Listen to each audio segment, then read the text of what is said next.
Hey, how's it going, everybody? Sarasota Tim. Time for a quick workout at the gym before I go to work today at 3 o'clock. Back to work. It's Saturday. Most people have off on weekends, but when you do what I do, you do when they tell you to do it. Anyway, Miss Tammy just left, and she went spend time with one of her granddaughters. They're having a sleepover tonight at her daughter's house with the other two granddaughters, and it's gonna be a big slumber party and big fun for them. Everybody's having a good time. I'm having a great time. How about you? Life is what you make of it, folks. Light yourself on fire and the whole world will come watch you burn.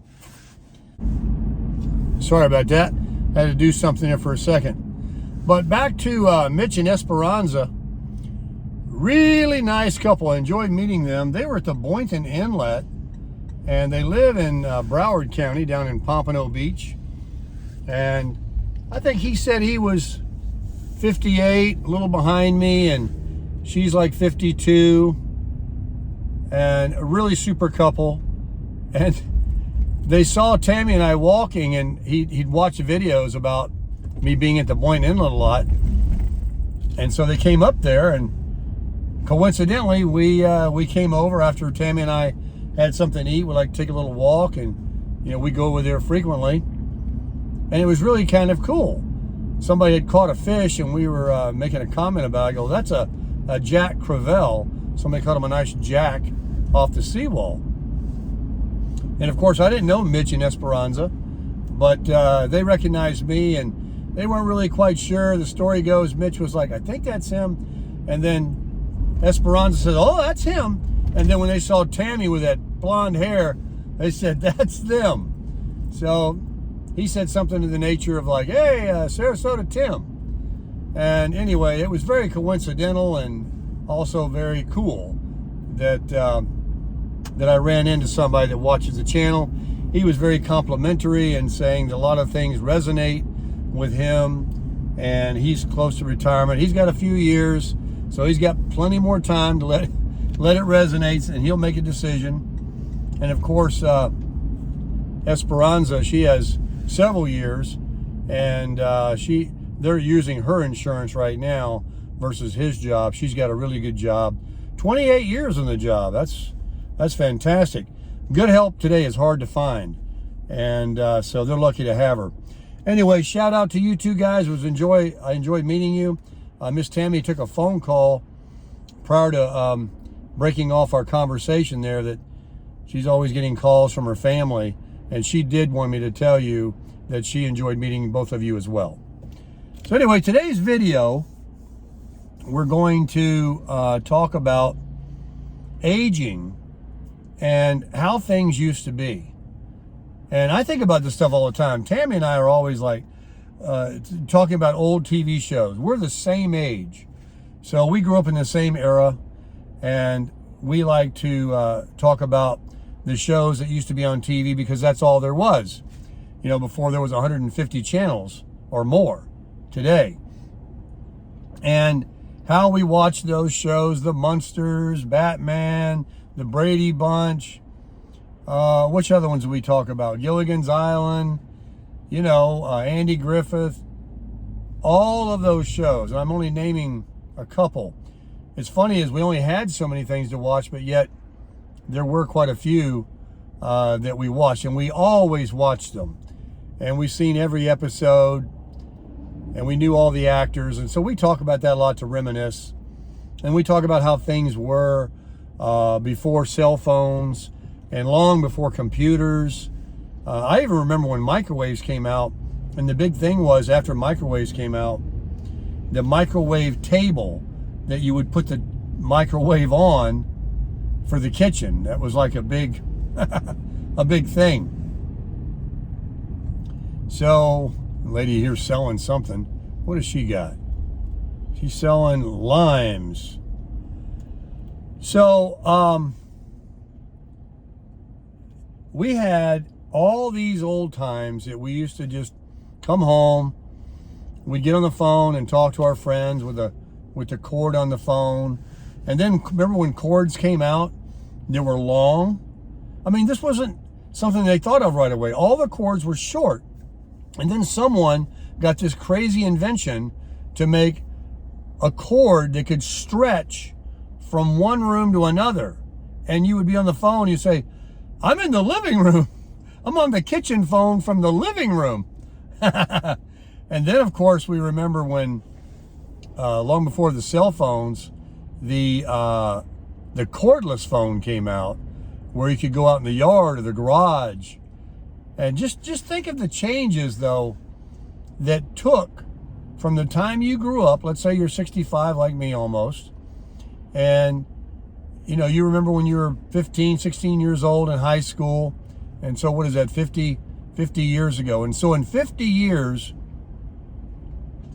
well, less than that, because if you take off the years that we've had all this super technology, how long have we been dealing with, you know, crazy, modern, new, you know, with the cell phones and all the new stuff?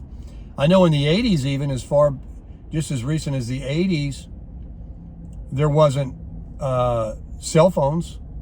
There was the introduction of cell phones, but they were very expensive. They were like these big walkie-talkies, and only rich people had them, or a bag phone. And, you know, you were really something if you had one of those. But all the phones that came out in the beginning were, you know, were flip phones. Remember when you used to text, and if you had to type something, you had to push the button 3 times to get to the third letter instead of voice texting? Or, I mean, talking about the technology and the changes. Now think about this, folks. What about the young people today, like our granddaughters, can take my cell phone and push the screen and swipe over and know how to immediately go to the camera and take pictures. And they're 3 years old and 2. That is crazy. And all the toys these girls have all make noises. They all have buttons. They all do things and, you know, require batteries and whatever. When we grew up, we had a slinky, a ball, roller skates. We played outside. We used sticks for guns. I remember when the Easy Bake Oven came out, I even wanted one as a boy because I wanted to make a cake or a brownie. So my sister got one, I think, once. All it was a light bulb in there that I guess it might have got hot enough to heat up something. But we had the little bouncy ball. Just think of the difference in the progress and how those things, penny candy, all these things back in the day. And what I was trying to say a minute ago, the young people today, they don't even remember when phones had cords on them. They don't even know what a pager is. They don't know anything. Now, let's take it a step further. Where is, with AI that just really coming on now, even us people in our last chapter of our life are going to witness, you know, over the next couple of decades, because technology and things are going exponentially light speed. 6 months from now, there'll be this AI thing will probably be evident in a lot of places because that's something new now. That's why the stock market's going crazy. It's over that one thing, basically. And well, we won't go there. Let's keep on the subject. But what will we witness before we're out of here? But what about your children? Or if you're an older person like myself, your grandchildren. They've got a couple more decades to go before they even get a car, a job, and begin their life. They're not thinking about a house. They're not thinking about retirement. They're not thinking about investing. They're not thinking about any of that. They are just growing. And they have 20 years, 18 years of growing. And what we witnessed happen as we grew up in 18 or 20 years, our first 18 or 20 years, we didn't see a whole lot of difference. We really didn't. I mean, there was a few things. And then everything changed, you know, from the 80s. when the computer came out. What are these kids going to have that they're going to look at when they're 20, 20 years from now, that they call this old-timey? The olden days, when we used to have to, I don't know what they can call so olden with everything being so kind of modern these days. Maybe these cars, maybe we'll be flying cars. We'll go past electric cars, and they already have them. Jetpacks, who knows? But go another step further. Okay, now those kids of yours or those grandchildren of yours, 2 decades from now, they begin their life. They're dating, they're getting married, they buy their first home, they get a job, and here they go. They're off and running. And what will be when they retire or get close to being retired? Now, let me switch gears on you a little bit. You say, man, Baker, this is a heavy subject. I think about stuff like this. Where is the world going? There's all this speculation right now. We're talking about, we're all caught up in the now. Oh, there's going to be a market crash. The real estate's going to come down in 6 months or a year. There's going to be, a recession. There's going to be whatever. Wars. What will the world, forget the United States, because we're going to all be one currency, one world order, who is going to dominate us? Is it going to be China? Is China going to be the one that's going to supersede? And they already own everything here, and I think they're buying and paying for our politicians, and we're going along with, they make everything that we use. Are they going to be are we going to be kind of like synonymous with them? What kind of rights are we going to lose? What kind of belief are they going to make us think? What kind of thinking will the young people that grow up, that vote this stuff in, that agree with the new critical thinking, what will they be able to pass and change, through legislation? Or will it become, finally, we're the ones telling you how it is, and this is the way it is? So, before I get too deep on you and you just, scare you or anything, this is the other side of the future and the technology, and besides the good stuff that comes from AI and internet and all these things that we have experienced, look at the bad though that can come from it. There's a lot of it, and when you get mad, crazy people that want to use it or find a way they can, computers think for people now. We don't have to think of these new things. The computers are helping us. Algorithms, AI, artificial intelligence is giving the human mind. We can comprehend anything once the information is given to us, but we just can't think of it on our own. So when we have exterior machines that can think for us, we can really, start putting in what we want, and that's where it gets dangerous. Because I see the trains coming, the people train. So I got the red light here a little bit longer. So I would like to finish the video by saying that these are the good old days.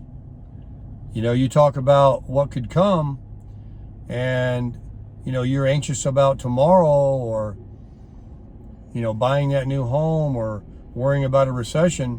What you need to be thinking about is staying alive, staying healthy,